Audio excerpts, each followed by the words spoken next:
Welcome back to Take a Break. I'm Tim Stenovec in New York.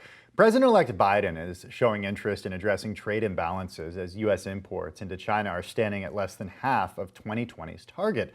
Biden has said one of his priorities is reestablishing relationships with U.S. allies. Trade relations, of course, being one of his top focuses. Joining me now from Los Angeles with more on this trade imbalance and how it's affecting consumers is Port of LA Executive Director Jean Seroka. Jean, it's really great to have you on Quicktake today. Thanks for taking the time. How do you see the current trade imbalance? How do you see that play out in the port? It's been very difficult since the initiation of the tariffs and the trade tensions back in March of 2018. We've witnessed 22 of the past 24 months to see declining export volumes here at the nation's largest port. And that widening trade gap is only exacerbated when now we see a surge of imports to replenish inventories and get goods on the shelves for our holiday season. Okay, so enter President-elect Biden. How does a Biden administration affect your business and potentially change that trade imbalance? I think first and foremost, we'll have a seat at the table to present our issues for consideration with policymakers, both elected and appointed, similar to the relationships we had at the most senior levels during the Obama administration.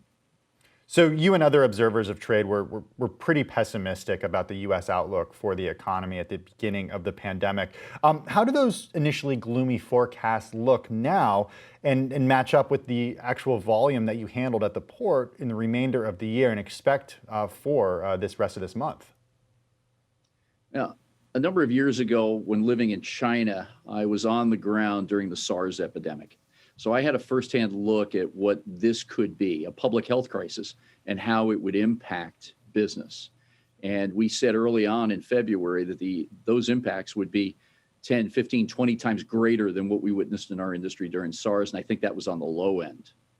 Realistically speaking, I said at that time that we would see a pendulum effect swinging about 3 times, where we needed to evacuate empty containers due to the paucity of business at that time in February, March, and April. We did that to gear up and pre-position those assets for the first round of imports, which did happen in the month of June.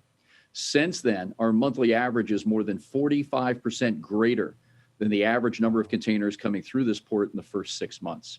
And this is the third swing of that projection right now, where we're seeing numbers that are 25 to 30% higher month over month, year over year. Wow. So we're geared in. We've got a good line of sight as to what's coming at us to prepare on the staffing and asset-based levels.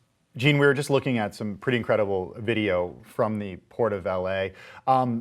Give us an idea of just how big of a port this is, what comes into it, what goes out of it, and when consumers actually interact when at the supermarket or their purchases online, they're actually buying something that came through the Port of LA. Yeah, and recently you'd think that folks have an eye on this port every single day with the goods that are moving through it.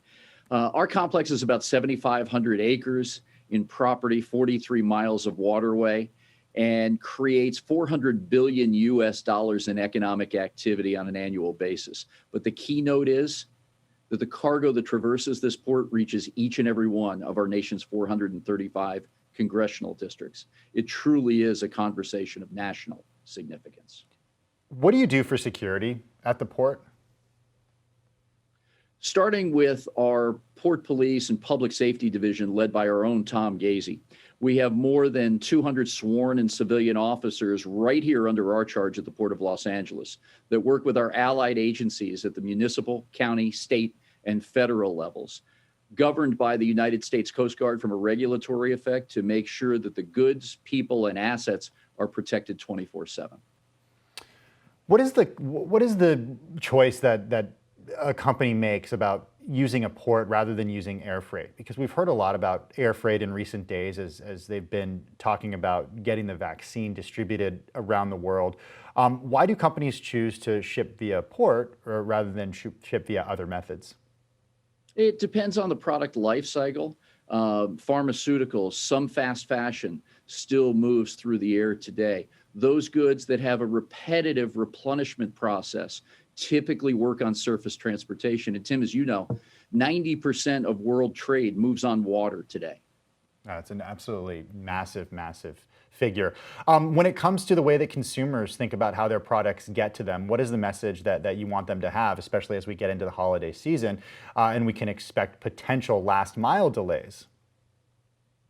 Yeah, normally our holiday gifts are moving through the Port of Los Angeles between June, July, Wow.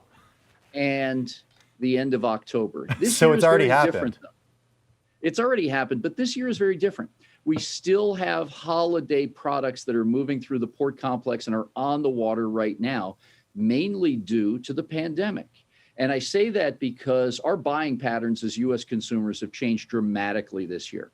We're no longer spending discretionary income on services. We're not going to sporting events or the movies. We're not flying on airplanes and staying in hotels.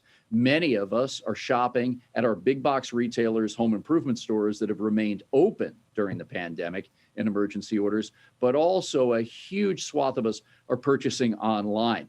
And that's what we're seeing today, the confluence of the buying change that we have exhibited thus far in 2020, the replenishment of those tangible items we've been purchasing, combined with the traditional holiday goods trying to move through our supply chains. And yes, everyone is stretched right now. Port of LA Executive Director Gene Seroka, thanks so much for joining us on Quick Take today. We appreciate your time. Well, coming up next, Biden's ambitious plan to plant hundreds of thousands of car charging stations across the U.S. We'll be back in 2 minutes. This is Take a Break.